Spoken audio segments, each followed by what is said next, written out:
ক্ষমতায় থাকা একটা দলের সাথে থাকলে ব্যক্তি স্বার্থ চরিতার্থ করতে সুবিধা হয়, সেই জন্য প্রতিকুর রহমান সিপিআইএম ছেড়ে তৃণমূলে গেছে, মোদ্দা কথা। জীবনের অতগুলো সময় বিরোধী সিপিআইএম করেছি। সেদিনও বলেছিলাম, দুদিন পরে রাস্তায় যদি লোককে তৃণমূল বলেন, বলবে এটা গালাগাল দেওয়া হয়। শুধু আমার জন্য নয় অরিজিৎদা, আমার মতো যারা অসংখ্য অসংখ্য কর্মী যারা কাজ করেছে এবং এখনো যারা কাজ করছেন ডেডিকেটেডলি, আমি বিশ্বাস করি প্রত্যেকের জীবনে এই অপরচুনিটি ছিল। সেদিন কেন যাইনি? যদি তৃণমূলের সর্বোচ্চ নেতৃত্বের সাথে তোমার বনিবনা না হয়, যখন হবে না তখন দেখা যাবে।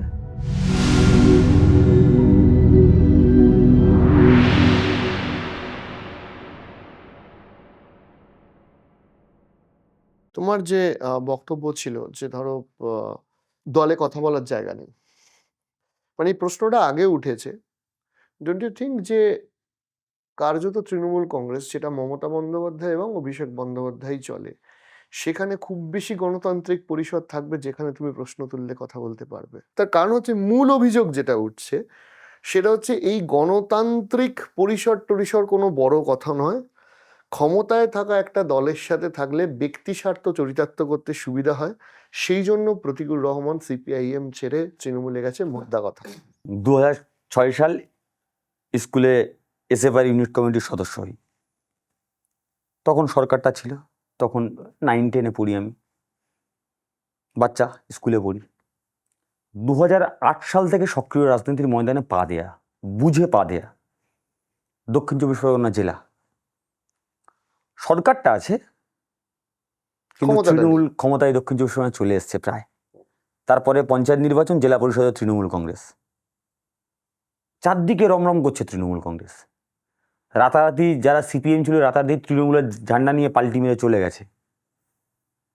গুটি কয়েকজন ছিল যারা প্রতিদিন কলেজের গেটে গিয়েছে, লড়াই করেছে, আক্রান্ত হয়েছে, তৃণমূলের হাতেই আক্রান্ত হয়েছে, অস্বীকার করার কোনো তো উপায় নেই।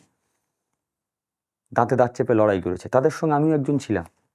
8 সাল গেছে, 9 সাল গেছে, 11 সাল গেছে, 11-র পরে 16 গেছে, মাঝখানে আরো 2 বছর গেছে, 16-র পরে 18 গেছে, 18-র পর 21 গেছে, 21-এর পর 24 গেছে, 24-এর পরে 26 এসছে। অরিজিৎদা, তুমি কি বিশ্বাস করো, এই এতগুলো বছরে প্রতিকুর রহমানের জীবনে ওই এসএফআই করা ছেলেটা, ওই সিপিএম করা ছেলেটা প্রতিকুর রহমানের কাছে জীবনে কোনোদিন কোনো অফার আসেনি? জীবনে কোনোদিন মনের মধ্যে কোথাও ক্ষমতার লোভ জন্মায়নি? যদি হ্যাঁ হয় উত্তরটা, তাহলে তখন কেন গেল না? লোকসভা নির্বাচনে যার বিরুদ্ধে আমি ক্যান্ডিডেট হলাম, ওই সময় মহারাষ্ট্রে, তুমি জানো, তোমার এটা মনে আছে যে গুজরাটে একজন ক্যান্ডিডেট ছিল, রাতারাতি উইথড্র করে নিল, নিয়ে কোটিপতি হয়ে গেল। করার স্কোপ ছিল না? জীবনের অমূল্য অনেকগুলো সময়ের মধ্যে নিজের জীবনটা শুধরে নেওয়ার জন্য একটু বাঁকা পথ ছিল না আমার সামনে? তাহলে জীবনের অতগুলো সময় বিরোধী সিপিআইএম করেছি। দ্য পয়েন্ট ইট, বিরোধী সিপিআইএম করেছি। সুযোগ তো ছিল। শুধু আমার জন্য নয় অরিজিৎদা, আমার মতো যারা অসংখ্য অসংখ্য কর্মী যারা কাজ করেছে এবং এখনো যারা কাজ করছেন ডেডিকেটেডলি, আমি বিশ্বাস করি প্রত্যেকের জীবনে এই অপরচুনিটি ছিল। সেদিন কেন যাইনি? Point number 1। পয়েন্ট নাম্বার 2 হলো, তুমি বলেছো যে তুমি তৃণমূল কংগ্রেসের হাতে আক্রান্ত হয়েছো। ঠিক আছে, তৃণমূল কংগ্রেসের হাতেই আক্রান্ত হয়েছে। আবারও বলছি, তৃণমূল কংগ্রেসের হাতে, যেটা সত্যি সেটা তো সত্যি বলতে হবে। অরিজিৎদা, কাদের জন্য আক্রান্ত হয়েছি? কোন দলের জন্য আক্রান্ত হয়েছি? প্রতিকুর রহমান বলে মার খেয়েছি কলেজের গেটে? না। যে দলটা ভালোবেসে করতে এসেছিলাম, যে দলের পাশে থাকবো ভেবেছিলাম, এবং আমি যেটা বিশ্বাস করেছিলাম, যে দল আগামী দিনে আমার পাশে আমৃত্যু থাকবে, সুখে দুঃখে হার ওয়াক্ত যে দল আমার পাশে থাকবে, সেই দলটা তো ভালোবেসে করেছিলাম, আশাও করেছিলাম। সেই দলের অভ্যন্তরে যখন একটা অংশে আস্তে আস্তে কর্নার হচ্ছি, সেই দলের অংশের মধ্যে দিয়ে একটা অংশ যখন ব্যক্তিগত কুৎসা করছে, ব্যক্তিগত আক্রমণ করছে, তখন ভেবেছিলাম এই দলের মধ্যে কেউ কেউ বোধহয় সাপোর্ট করবে। চুপ। রাজার রাজ্যে সবাই প্রজা, কেউ কোনো কথা বলা যাবে না। আরে এটা বাইরে বলতাম আমি তৃণমূল কংগ্রেসের বিরুদ্ধে, তো দলের মধ্যে হয়ে গেছে। যখন তোমার নিজের লোক, তোমার নিজের বন্ধু যখন তোমাকে প্রতিদিন ছুরি দিয়ে আঘাত করবে, ক্ষতবিক্ষত করবে, তোমার কেমন কষ্ট হয়? আর যখন তুমি প্রতিদিন ক্ষতবিক্ষত হচ্ছ, তুমি যখন রক্তাক্ত হচ্ছ, তুমি যাকে সবচেয়ে তোমার চিরশত্রু বলে মনে করে এসেছিলে, সে যখন একটু গজ কাপড় আর একটু মলম নিয়ে এসে তোমার ওই ক্ষতের উপরে প্রলোভ দেবে, তখন তোমার ওই শত্রু বন্ধুর দিকে তাকাবে একবার, শত্রুর দিকে তাকাবে, কে বেটার মনে হবে? আচ্ছা, আমাকে তো ধরো অনেকে বলছে গাদ্দার, এতদিন ছিলে, কেমন লাগে, কষ্ট হয়েছে দাদা, সবাই বলছে। তাই কষ্ট তোমাদেরও হয়েছে।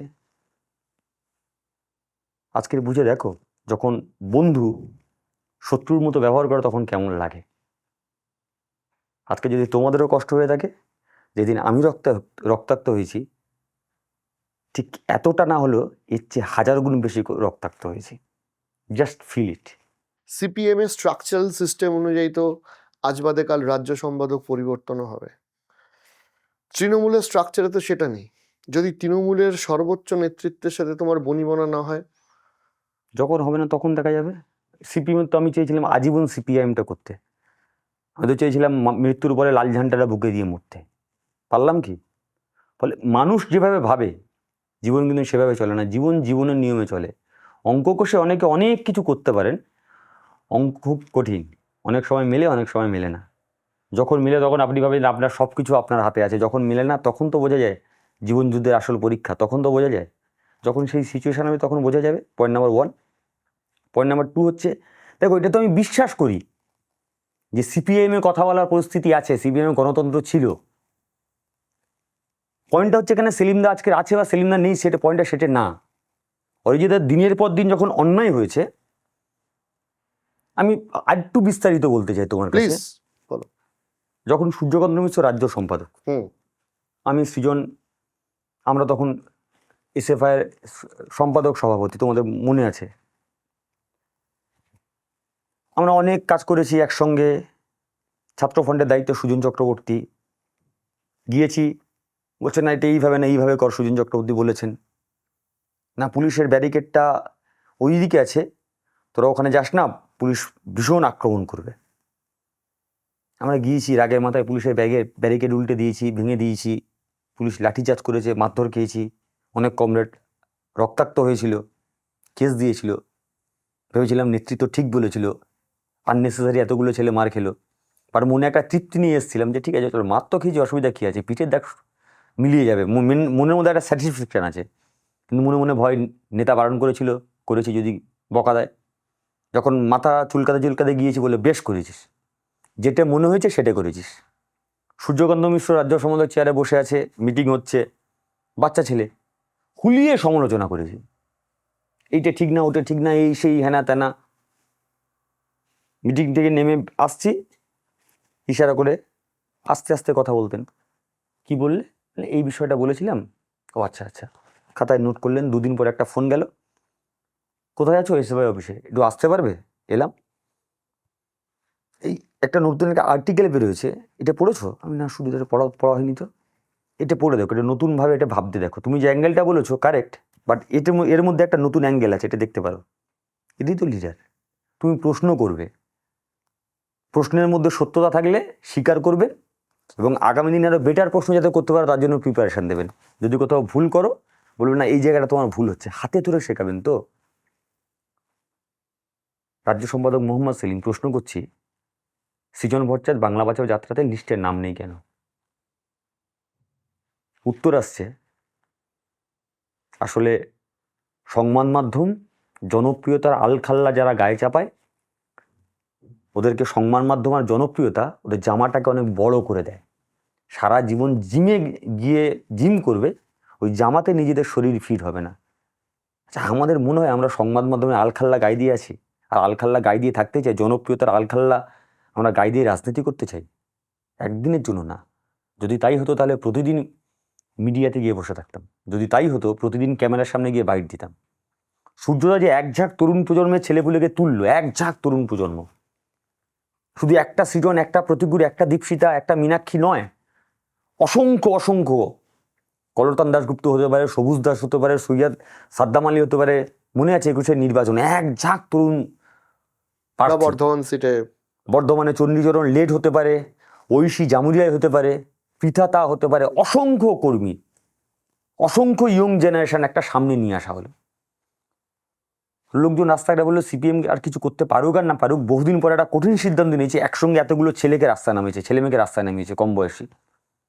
সেলিমদা রাজ্য সম্পাদক হলেন, কী করলেন? ওই তরুণ প্রজন্মের মধ্যে থেকে ছাকতি নিয়ে কয়েকজনকে তুললেন, কাউকে কাউকে টার্গেট করলেন, তাদেরকে ফ্রেমের মধ্যে রাখলেন, আর বাদ বাকি ফ্রেম থেকে আউট হয়ে গেল। আচ্ছা, চণ্ডীচরণ লেট এখন কোথায়? ঐশী ঘোষ জামুরিয়াতে নির্বাচনে লড়েছিল, তারপর দিল্লিতে চলে গেছে, কাজ কোথায়? কলতন দাশগুপ্ত যখন যুবর সম্মেলন হচ্ছে, তার আগের যে মিটিংটা হয়, সোকল সিপিএমের ভাষায় ফ্র্যাকশন কমিটি মিটিং, সেই মিটিংয়ে যখন অধিকাংশ সদস্য বলছে কলতান দাশগুপ্ত রাজ্য সম্পাদক হওয়ার দৌড়ে এগিয়ে আছে, কলতান দাশগুপ্তকে করা হোক, যারা নেতৃত্ব ঠিক করে, কিন্তু ওই পার্টির চিঠিতে বড় বড় করে লেখা আছে, ওখানে পার্টির সো কল্ড সংবিধানে বড় বড় করে লেখা আছে যে সম্পাদক সভাপতি ঠিক করে দেবে রাজ্য পার্টি, তাই কলতান দাশগুপ্ত হবে না। কলতান দাশগুপ্ত জনপ্রিয়তা ছিল না, না কলতান দাশগুপ্তর সাংগঠনিক বেস ছিল না, সব ছিল, কিন্তু কলতান দাশগুপ্তের ফ্রেমটা একটু বেশি ছিল, কলতান দাশগুপ্তের প্রশ্ন করার ট্রেন্ডটা একটু বেশি ছিল। যারা যারা প্রশ্ন করেছে, যারা যারা মনে হয়েছে ফ্রেম লাইটের মধ্যে আসতে পারে, তোমাদের ক্যামেরার তো ফ্রেম থাকে, সেই ফ্রেমের মধ্যে অন্য কিছু হলে নতুন করে ফ্রেম ধরতে হয়।